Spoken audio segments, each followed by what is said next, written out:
són molt difícils, de vegades ens diuen que hem fet transició i després ens trobem que no ens hem quedat una mica encallats. I en aquesta línia, aquest canvi del que seria un model més antic, del professional expert i l'usuari, d'aquest model més biomèdic o fins i tot més basat en aspectes com la rehabilitació biosocial, a passar a un model com és el model basat en la recuperació, un programa com és el programa Activa't ens afavoreix moltíssim aquest canvi que ja sabeu que moltes vegades quan hi ha canvis ens podem trobar amb dificultats i amb resistències, i llavors la implementació, una implementació exitosa d'aquest programa ens està afavorint en aquell nivell de canvi d'un paradigma assistencial important, fer-ho d'una forma una miqueta més favorable. A nivell de formació, a nivell de docència, realment té uns components a Activa't interessantíssims. S'han comentat aquests components, com podria ser el programa Prospect.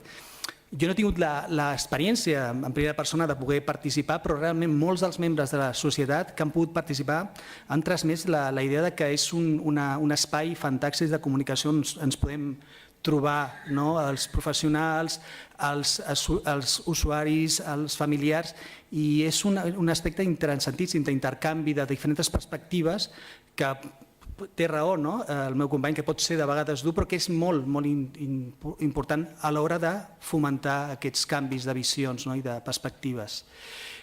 Una altra cosa que jo ja he sentit, no sé si ho deia la Cristina Molina, s'han creat un seguit de materials formatius, documents interessantíssims. Jo crec que jo he destacat aquí, per exemple, el Manual de Recuperació d'Autogestió del Benestar.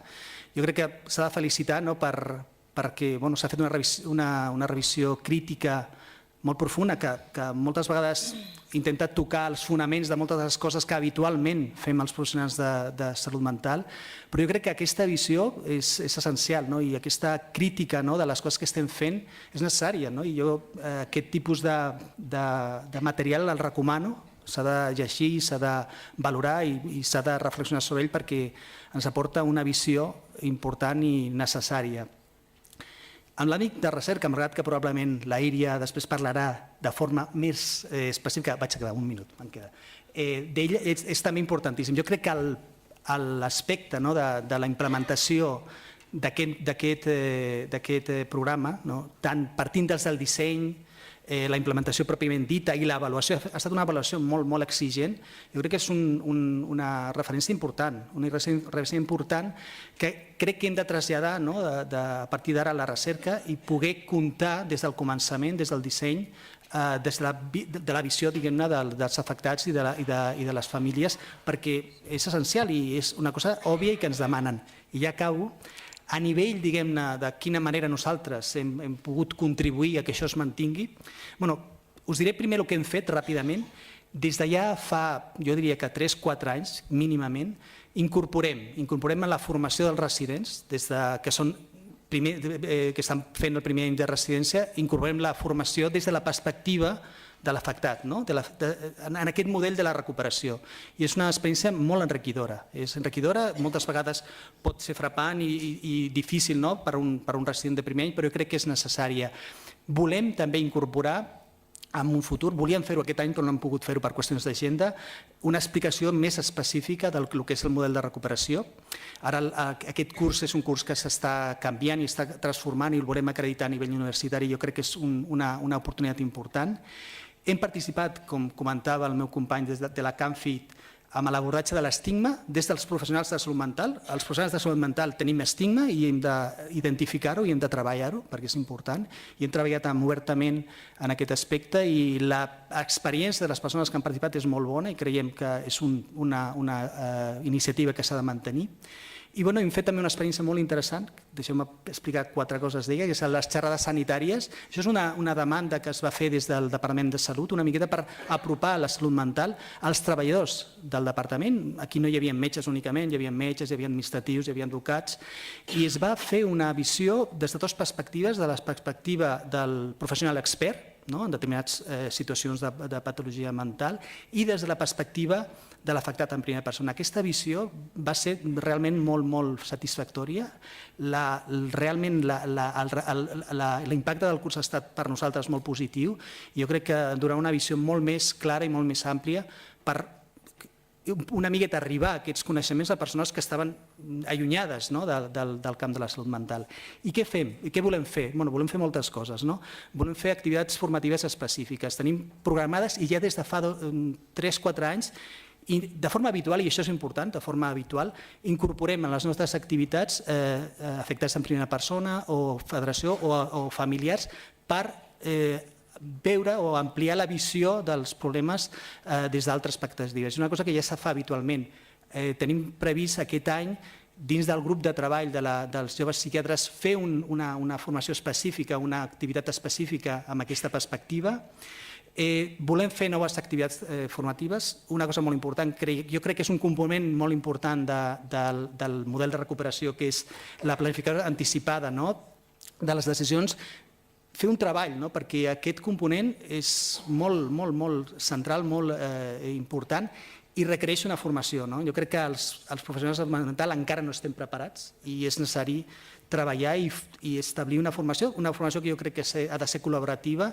Nosaltres, òbviament, ens oferim per poder favorir aquest pas. I després, una cosa que jo no comentaré res, perquè segurament la Iria ho parlarà molt més clarament, és canviar una miqueta el model, el paradigma en la recerca. A la recerca jo crec que s'ha d'incorporar la visió de l'afectat en primera persona de les famílies des del començament, no després per validar, sinó que el disseny, la planificació, la decisió dels objectius ha de ser prèvia. I això és un canvi que ja ens estan demanant de fa molt de temps des d'Europa i que aquí potser ens hem d'afegir perquè és essencial. I ja res més. No sé si m'he passat molt, però moltes gràcies. Bueno, gràcies. Ja sabem que 5 minuts són poquets. Gràcies per l'esforç que esteu fent tots. I li passo la paraula a Iria Grande, que ens parlarà justament de l'àmbit de recerca.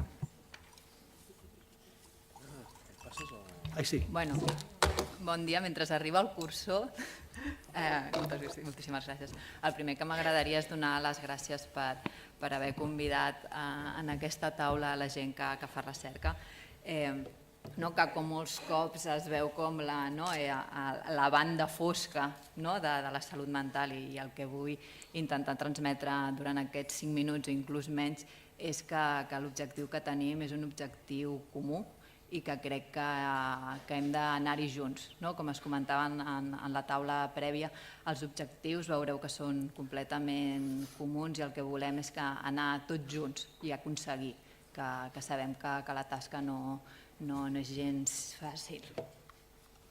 Com veieu, jo estic vinculada a l'Hospital Clínic, estic en una unitat de recerca, en aquest cas està enfocada en un àmbit de la salut mental concret, que són els trastorns bipolars i els trastorns depressius.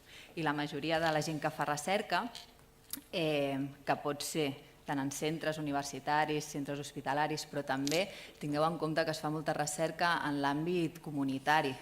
Crec que el Ramon Lamiel ha introduït un concepte molt important que crec que s'ha de tornar a incidir. O sigui, perquè s'estudiïn factors biològics, això no implica que no es tinguin en compte els factors psicosocials, perquè és el que dèiem, tots vivim en ecosistemes. Per tant, les interaccions del que ens pugui passar en el nostre dia amb les bases biològiques que tots tenim és el que volem estudiar i entendre com millorar aquestes interaccions que no ens afectin tant i poder tenir una vida el més satisfactòria, tant quan estem parlant com a familiars com a persones que hem tingut una experiència en primera persona. El que us vull explicar en aquesta diapositiva, perquè tingueu una idea, és la quantitat de centres que estan realitzant investigació en salut mental, i veureu que el Centro d'Investigació Biomèdica en Red de Salut Mental, com indica el seu nom, és a nivell espanyol. I aquests són els diferents centres i, com podeu veure, a Catalunya n'hi ha la majoria de tots aquests centres. Per exemple, perquè tingueu una idea, Narcís també forma part d'un d'aquests equips d'investigació. Per tant, la majoria d'aquests centres fan investigació clínica. Què vol dir? Que no estem investigant a nivell molecular, a nivell de si aquest receptor ajuda a tal cosa o no. El que estem és intentant ajudar els nostres pacients que visitem en la nostra pràctica diària, perquè a part d'investigadors som personal que treballa en l'àmbit de la salut mental. Per tant, moltes de les preguntes que ens fem són preguntes que ens fan els pacients. D'acord? Que són totes aquestes persones que venen, que han tingut aquestes experiències i tenen preguntes que nosaltres potser no ens havíem plantejat. Per tant, que jo crec que l'aportació que ens demanàveu d'Activa't a Cibersam, quina és? És justament això, plantejar-nos aquestes preguntes que intentarem respondre entre tots. És una mica també el que comentava Jordi Sans. O sigui, nosaltres el que aportem des del punt de vista d'investigació és més la metodologia. Pot tenir les seves crítiques també, però de moment és com la democràcia. Diguéssim, és el millor que tenim i amb això és amb el que anem tirant. Per tant, el que crec que és superimportant és que entre tots ens fem les preguntes i les intentem respondre de la millor manera. Com hem contribuït a Cibersam i creiem que us podem ajudar en diferents àmbits? Doncs, per exemple, fa uns anys es va realitzar un projecte que es diu Proyecto Voz, on es va fer un qüestionari amb persones que havien viscut en primera persona un episodi psicòtic i se'ls va demanar què és el que es consideraven ells que era més important per la seva vida. I a partir d'aquestes preguntes s'han començat a desenvolupar diferents vies de recerca. També, com podeu veure, hi ha diferents llibres que hem realitzat pensant en familiars, com per exemple, com veieu, un germà que té un familiar amb una primera experiència d'un episodi psicòtic, també en primera persona quines són les recomanacions, per exemple, amb algú que ha estat diagnosticat de trastorn bipolar. També veieu que a nivell espanyol també es fan trobades, com estem fent ara mateix, entre investigadors i entre persones amb vivències en primera persona i amb els seus familiars. I també, com deia, com que la majoria d'investigadors també són professionals en salut mental, també estem involucrats en plans de salut o en guies pràctiques que poden ser tant nacionals com internacionals. També vull explicar-vos, per exemple, l'experiència que s'ha tingut des de la unitat de trastorns bipolars de l'Hospital Clínic. Tingueu en compte que molts de vosaltres sabeu que es va desenvolupar un sistema, un tractament psicoeducatiu. A partir de les eines que teníem com a investigadors de validar-ho, és un dels tractaments, dels pocs tractaments psicoeducatius que han estat validats arreu del món, que s'han integrat en guies de pràctica clínica tant nacionals com internacionals. Per tant, el que nosaltres podem aportar, com comentava Jordi Sans ahir, és més la metodologia, com es pot comprovar i validar totes aquestes propostes que tots tenim que creiem que poden beneficiar en el nostre dia a dia. Moltes gràcies per la vostra atenció i crec que és important recordar que tots anem amb el mateix objectiu i en la mateixa línia.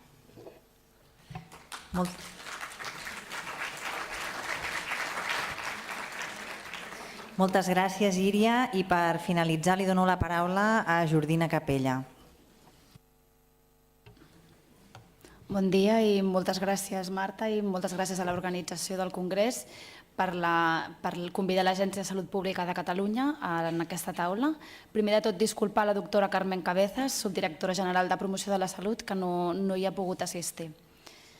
El que intentarem fer és destacar tots aquells aspectes de la salut pública que tenen relació amb l'Activa't. El primer que volem parlar és del Pla Interdepartamental Intersectorial de Salut Pública, que va ser el segon que s'ha creat, el primer va ser de l'any 2014. Aquest pla va suposar la implementació a Catalunya de l'estratègia de salut en totes les polítiques. Realment això venia d'un mandat legal que ja incloïa la Llei de Salut Pública de l'any 2009, que va ser aprovada per unanimitat. Com sabeu, el Pla de Salut, del qual penja aquest PINSAP, aquest Pla Interdepartamental, inclou altres estratègies que realment suposen oportunitats de sinergia, com és amb el Pla Integral d'Atenció a les Persones amb Trastorn Mental d'Addiccions, que, com sabeu, en un dels seus objectius ja inclou el projecte Activa't, la seva continuïtat, la seva valoració dels resultats i la possible incorporació d'aquest Activa't en la cartera dels serveis. Tot això té sinergia amb aquest PINSAP. El PINSAP té una sèrie d'objectius instrumentals i un d'ells és la potenciació d'un enfocament salutogènic, l'apoderació de les persones i comunitats i la potenciació de la generació en salut a través de recursos i actius comunitaris. Això està clarament vinculat amb l'Activa't i una de les coses que des de Salut Pública s'ha fet és la creació d'un mapa d'actius en salut, que és la web Actius i Salut, que us convidem a tots a entrar-hi.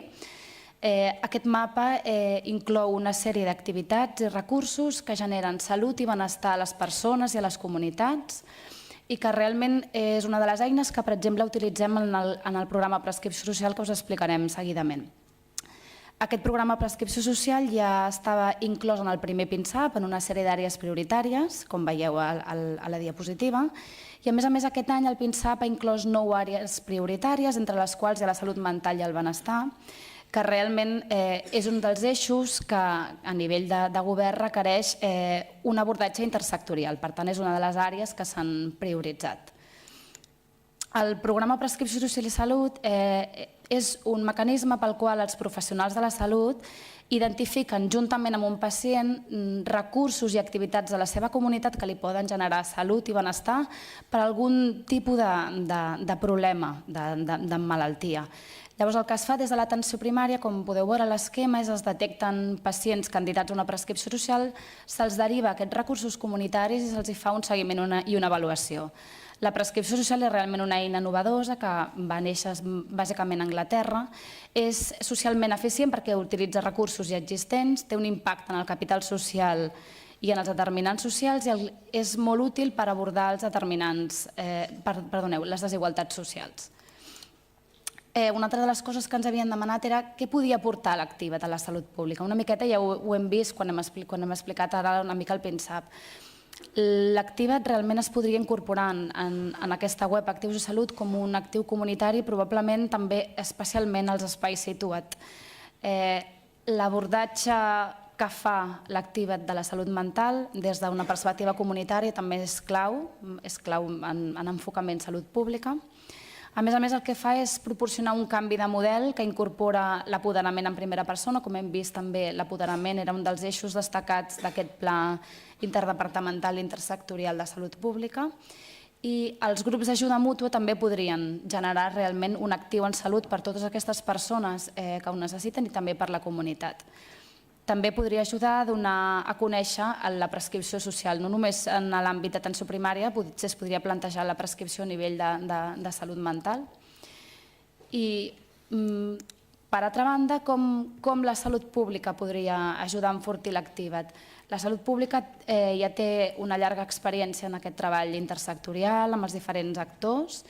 Tot aquest treball en xarxa, com hem comentat, s'ha comentat també a la primera taula, aquest reforç del treball en xarxa necessari per desenvolupar una salut mental comunitària. L'Activa't, ja ho hem dit també, es podria incorporar de manera contínua com a recurs a la web Actius i Salut i com un recurs en la prescripció social i aquesta potenciació de la salut comunitària que treballa la salut pública, en concret cap a la salut mental. No sé si anar molt ràpid. Gràcies.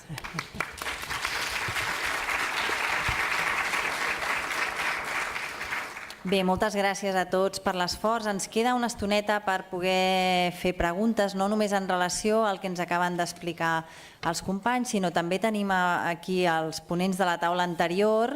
Per tant, qui vulgui pot fer preguntes, reflexions o plantejar qüestions en relació a tant aquesta taula com a l'anterior. Per tant, ara la paraula és vostra. Espero que hi hagin preguntes i qüestions, que allà hi ha una pregunta.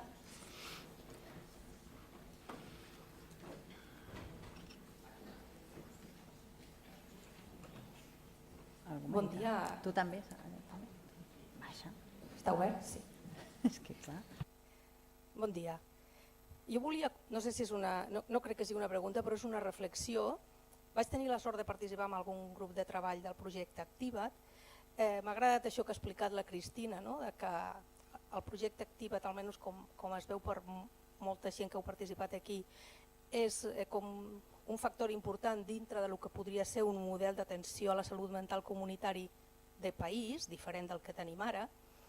I veient això i el grup en el que vaig participar ahir de taller, el de GAMS, una cosa que em plantejo és, després del pilotatge, com diu la frase, el lema d'aquest congrés, algo que seria per mi urgent és informar a tots els punts d'entrada de gent que té problemes de trastorn mental, ja siguin unitats d'aguts, CESMAs o atenció primària, que coneguessin aquest recurs de l'Activa't, perquè jo crec que no ho coneixen tots.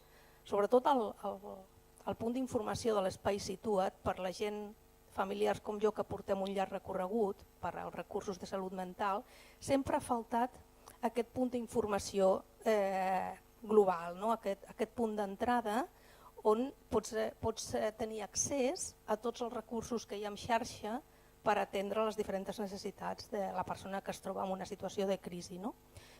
Ahir, en el taller de GAMS, una de les coses que mancava i que a més vam estar tots d'acord és fins i tot una relació o un mapa de GAMS en el projecte, dintre de l'espai Situa't.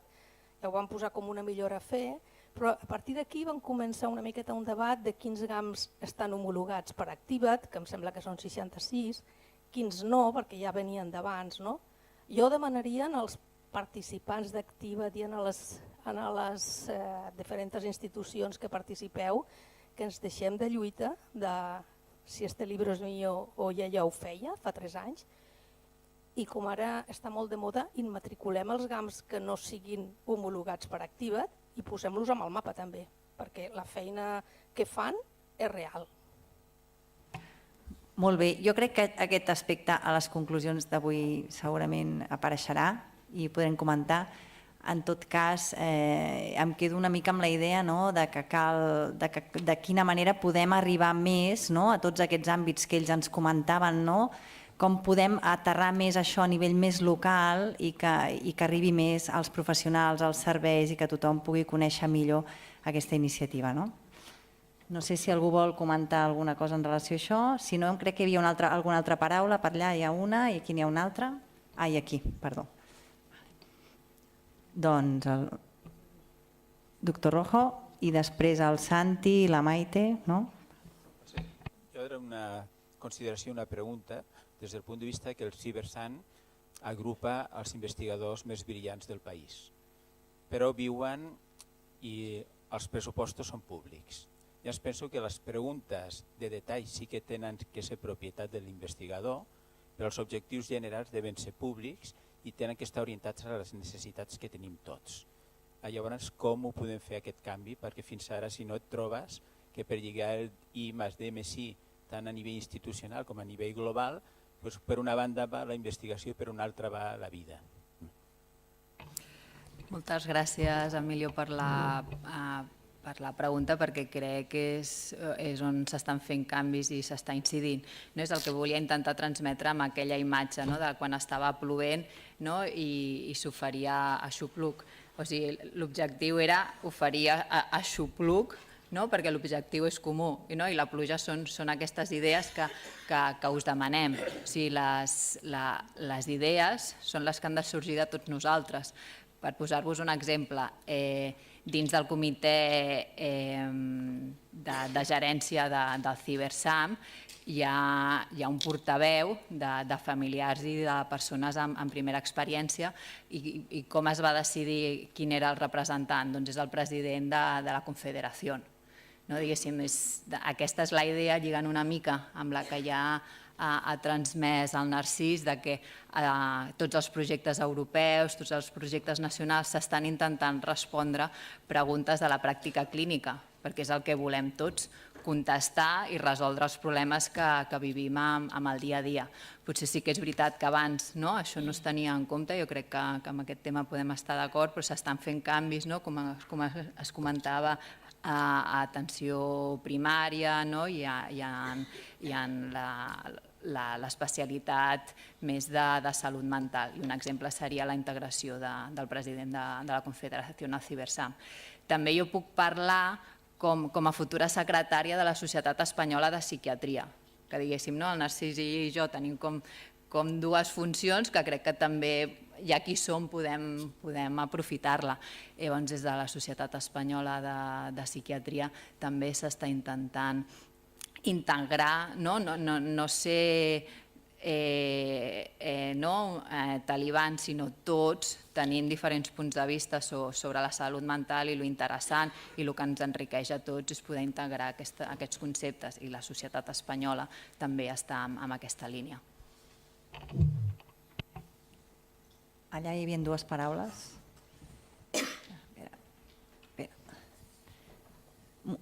Hola. La pregunta és en general i també molt particularment amb la Iria. Crec que vam coincidir, corregeix-me si m'equivoco, l'any passat, potser a Santiago?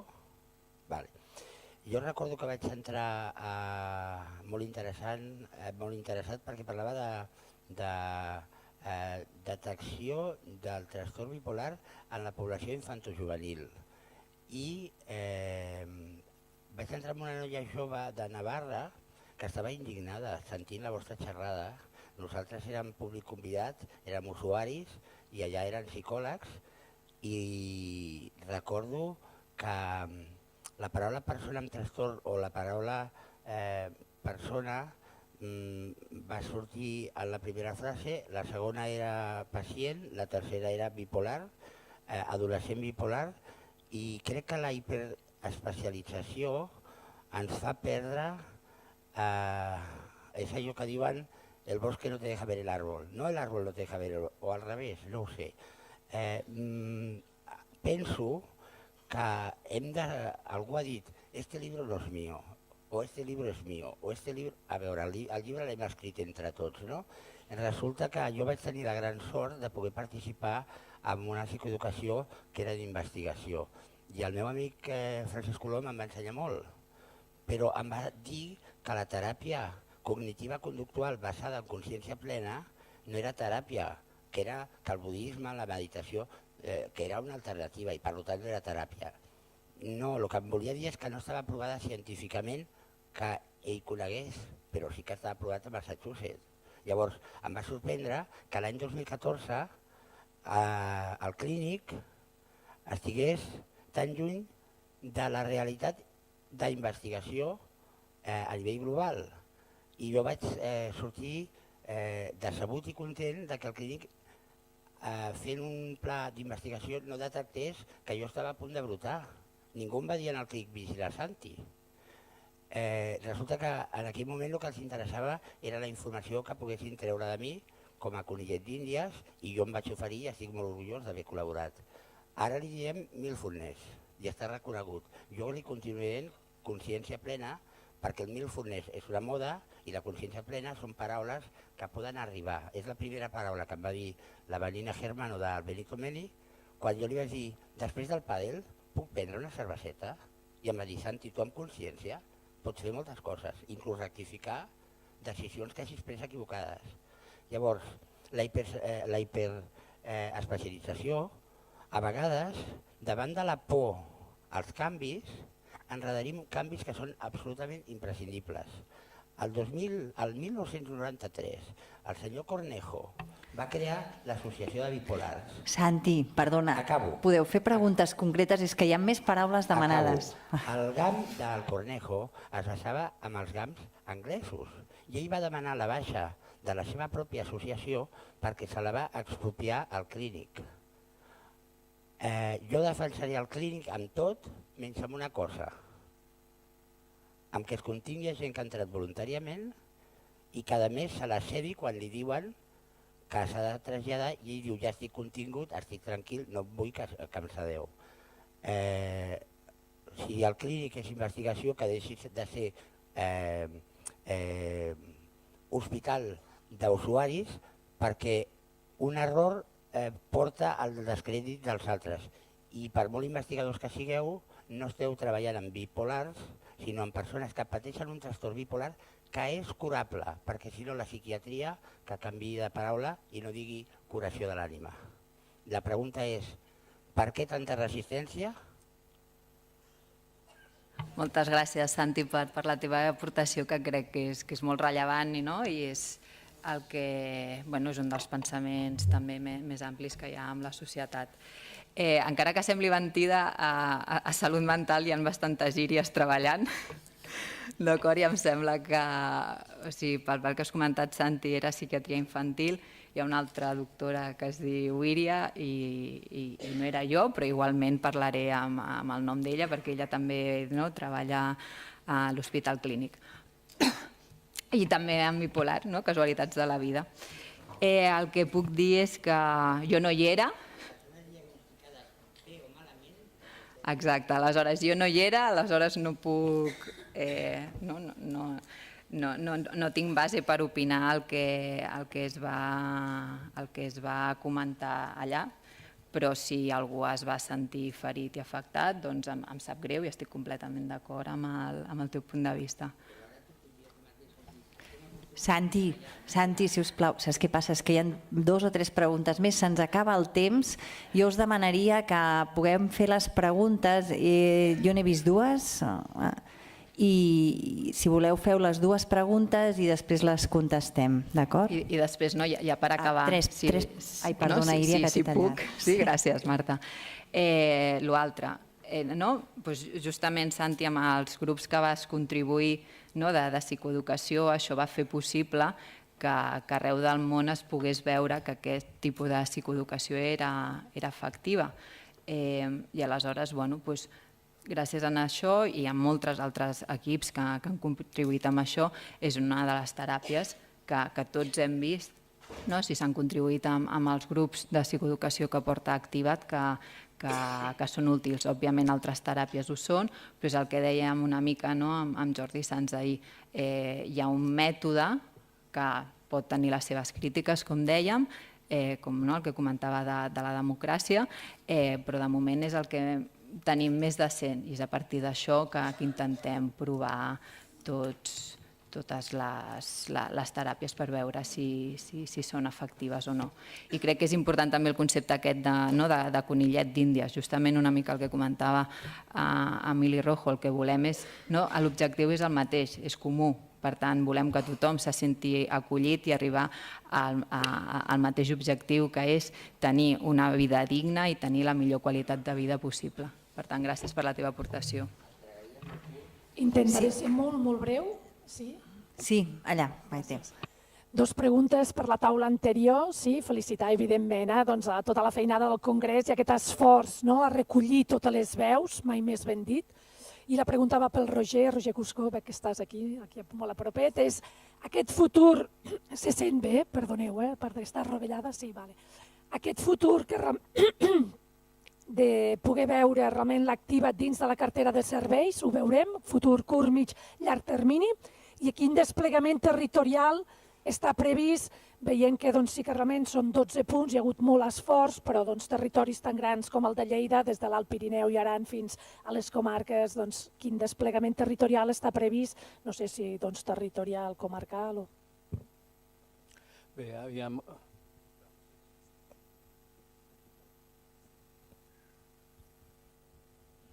La creació d'un nou servei de cartera és un procés que, a més, comença amb el consens i la participació, com no pot ser d'una altra manera. El que passa és que hi ha una voluntat de tenir el màxim ritme possible en realitzar aquest canvi d'una experiència pilot a un servei per la raó de la seva continuïtat a nivell de finançament.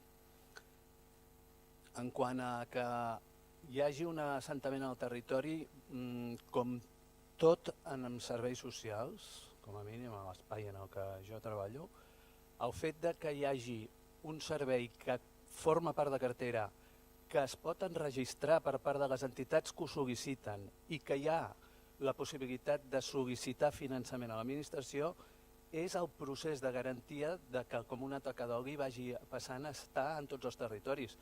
no puc aventurar que estigui a tots els territoris perquè ni tan sols altres serveis molt importants ho estan encara. És a dir, no tenim en algunes comarques una xarxa social completa amb atenció diurna i atenció en habitatge que faci possible una atenció de continuum assistencial entre serveis. Per tant, si no està en sectors que estan en subsectors que estan ja fa molts anys en cartera, vol dir que és un procés, però el sol fet que existeixi, que acabi existint com a servei i acabi existint el seu finançament i que pugui sumar-se noves iniciatives a aquest finançament és la garantia d'un futur en el qual esperem que tota Catalunya en tingui el seu programa. Hi havia una pregunta allà dalt i a l'Edgar també, i crec que haurem de deixar-ho per finalitzat quan acabem aquestes dues preguntes.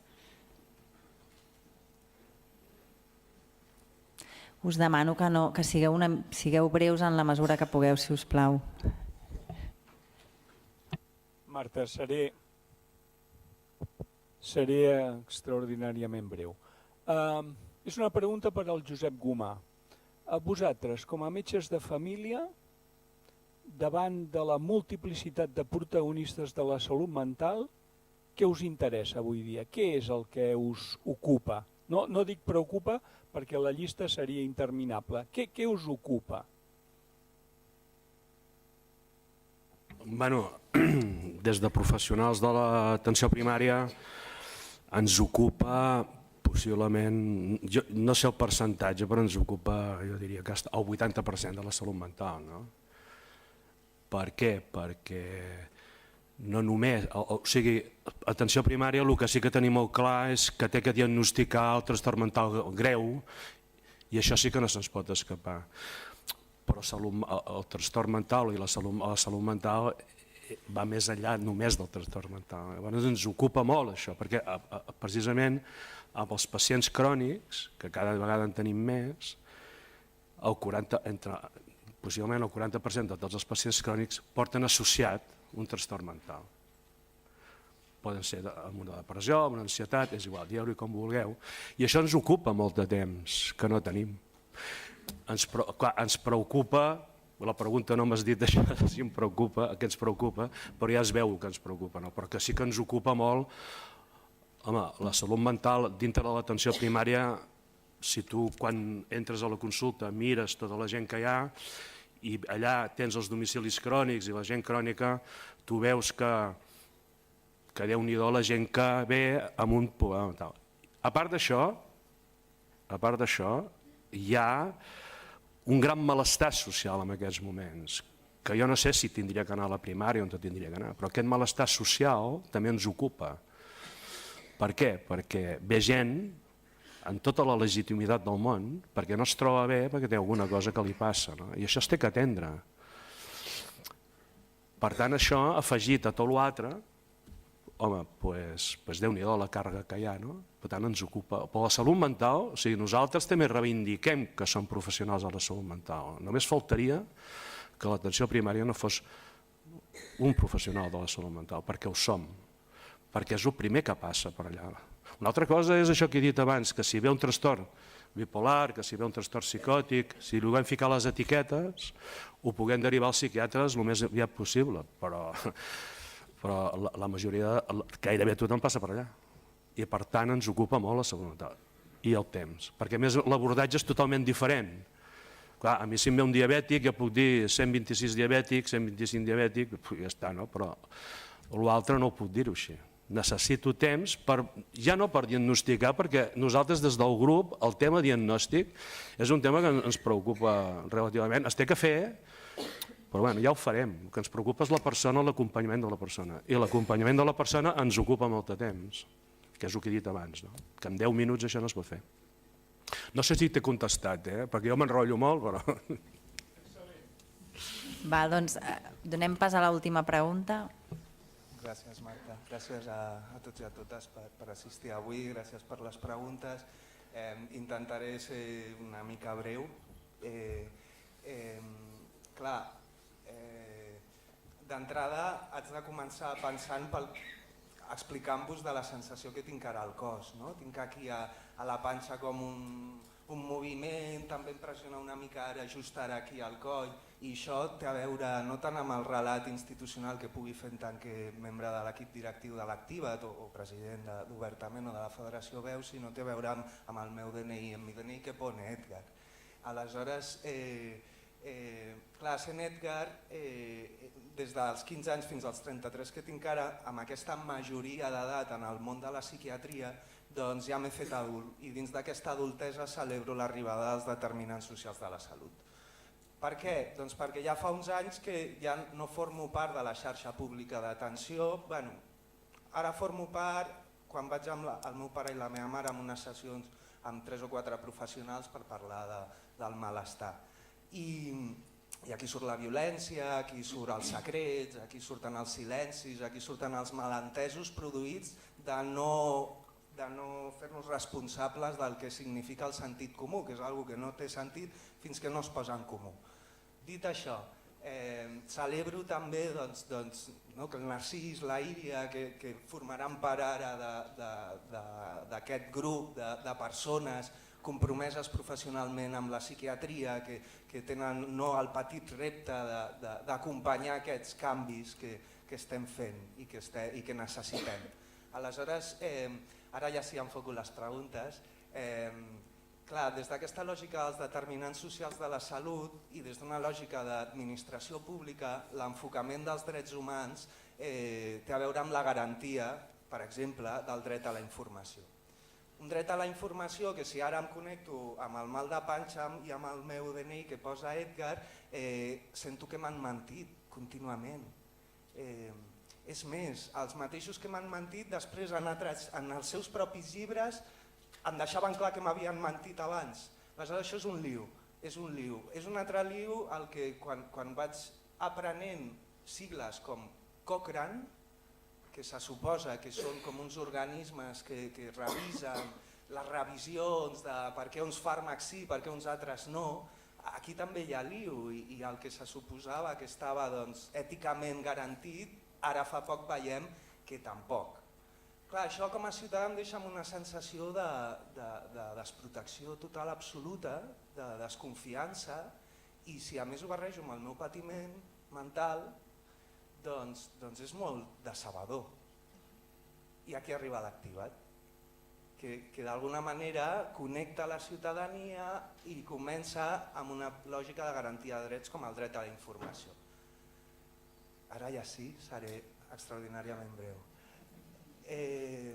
La pregunta és com entomeu des del Cibersam l'enfoc dels drets humans des d'una perspectiva del dret a la informació, i la pregunta també pel senyor Gomà seria com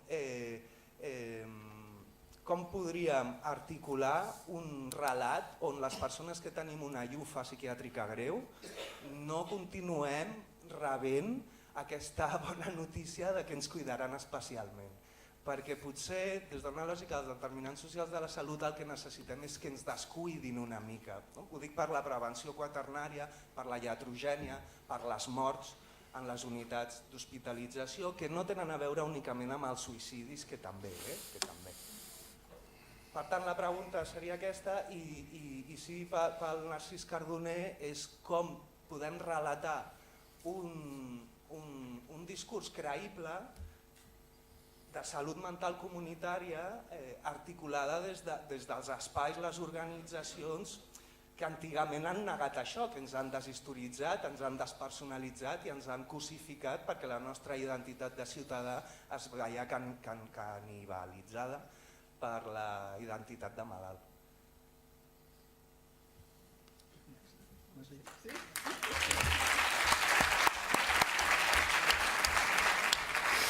Fem al revés, començo jo i després continuen ells. No, tens raó, sí.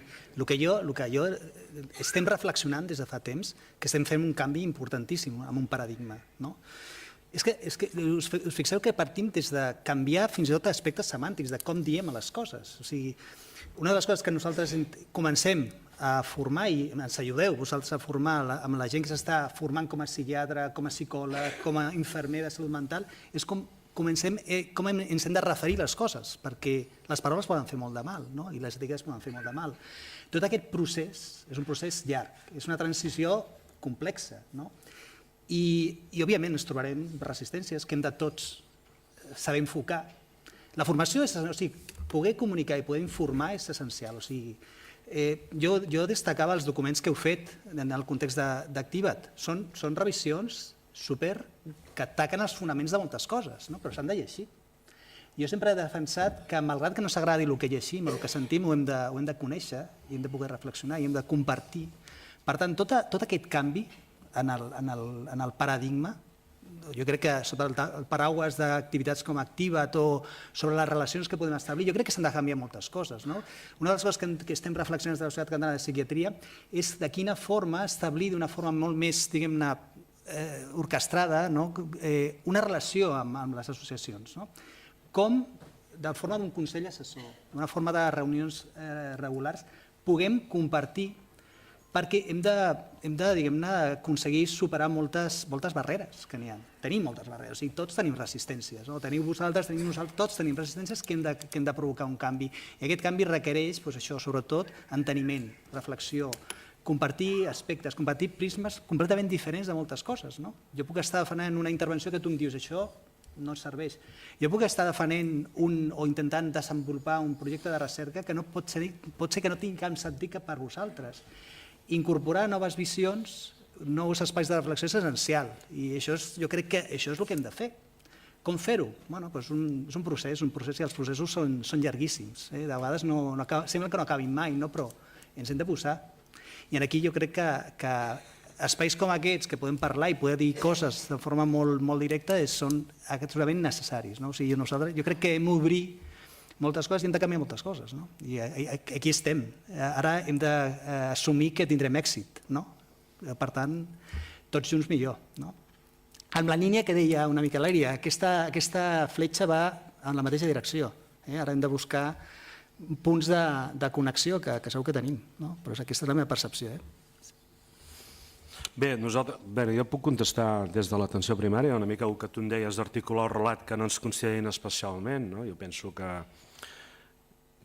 tens tota la raó i des del grup de salut mental intentem que no se'ls tracti especialment ni com a persones diferents, simplement.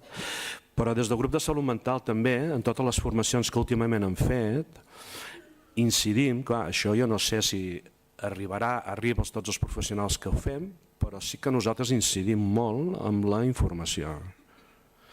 Perquè, esclar, si nosaltres tenim que informem un malalt que és hipertens, escolti, si es ven aquesta pastilla pot ser que tingui una baixada de tensió i que caigui, aviam què fem, home, quan donem un fàrmac tenim que explicar-ho. I especialment amb alguns fàrmacs que evidentment sabem que no hi ha evidència que funcionin gaire bé, com els antidepressius. Que aquí, quan tenim que fer decisions compartides, podem dir, miri, és que ens van enganyar els que ho van fer, sap? Van publicar el que no tenien que publicar. Amb això no vull dir que no serveixin, però sí que el pacient té que entendre que hi ha una cosa que diu que, miri, li pot anar bé o no li pot anar bé. I això es té que decidir, juntament amb el psiquiatre, juntament amb el pacient. Ja no em poso amb els antipsicòtics, que no sé, el tema antipsicòtics està bé els 2 o 3 primers anys, però intentar reduir la dosis de l'antipsicòtic jo penso que és una decisió que es té que fer entre els professionals, i entre els professionals i entre els pacients. Té que poder decidir el pacient que no hi ha evidència científica que a partir d'uns anys les recaigudes siguin més. Per tant, es té que poder arribar al consens de que es vol reduir l'antipsicòtic. Com jo deia abans, escolti'm, jo vull tenir la regla. Una noia que portava 10 anys sense estable. Té tot el dret a demanar que vol tenir la regla. I no hi ha ningú que li pugui dir, una vegada informada, si ella vol tenir i vol deixar l'antipsicòtic. I especialment portava un depot, que ja m'explicaràs tu. Clar, la informació és que nosaltres anem matxacant els metges d'atenció primària. Escolteu-me, es té que informar de tot. Ja que informem de la diabetes, perquè ens passem la vida explicant que si aquí puja, si baixa, home, doncs aquest és una cosa molt sensible. Per tant, l'evidència que tenim es té que explicar, perquè hi ha evidència, perquè hi ha investigació, hi ha coses que van bé, però no és el 100%. I nosaltres sempre, i ara acabo, per no enrotllar-me més, insistim molt en el dret del pacient a poder decidir. I jo penso que això, nosaltres des del grup, és una cosa que intentem transmetre als nostres professionals. Però tu ja saps que de professionals n'hi ha de tots, i el temps, el no sé què, no sé quantos, però el missatge que volem donar és aquest. No fer-ho totalment a part. Pensem que la informació es té que informar el pacient i el pacient té capacitat de poder decidir una vegada està informat. Moltes gràcies, Edgar, per l'aportació, perquè crec que és molt rellevant i la idea que s'ha anat repetint és justament el tema de la informació. Sí, també crec que el model mèdic en els últims anys també ha anat canviant. Sabem tots que era un model més paternalista i ara està canviant cap a que cadascú té l'autonomia i la capacitat de decidir, com l'exemple que presentava el Josep. No tenir la regla també té unes implicacions mèdiques que s'han de sopesar. Per posar un exemple que l'hem comentat, a part del sofriment que pot tenir una dona pel fet de no tenir-la. Aleshores, crec que és un canvi que també hem de fer en medicina en general, i crec que les noves generacions crec que ja ho tenim bastant ben assumit, m'incloc, perquè òbviament qui ha de prendre la medicació, si és que l'ha de prendre, ha de decidir quina vol prendre i com la vol prendre, assumint els pros i els contres de prendre una medicació o no. Llavors es posa tot en una balança i cadascú decideix a la seva vida què és el que ell creu que és el millor, perquè al final és la seva vida. D'acord? En quant ara ja més enfocant-me en el tema d'informació amb recerca, jo crec que hem de fer aquí un mea culpa, perquè he començat dient que molta gent ens considera com la banda fosca, justament perquè no hem informat el que fèiem.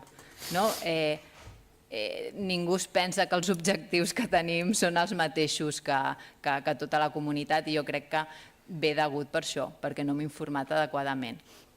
I crec que, per exemple, que hàgim tingut l'oportunitat d'estar en aquesta taula i explicar que aquesta és la finalitat, que des del Cibersam es comencin a fer totes aquestes jornades per sensibilitzar i que nosaltres intentem comunicar què estem fent amb recerca, quins són els objectius i que intervingui persones amb experiències en primera persona o familiars, crec que és fonamental i estem en aquesta línia i sí que és veritat que prèviament no s'ha fet i per això sempre hem estat aquella banda fosca que saber què fan, com deia el Santi, que somos conejillos de Índies. Doncs l'objectiu no era aquest, el que pot ser és que s'hagi percebut això i això és el que volem canviar.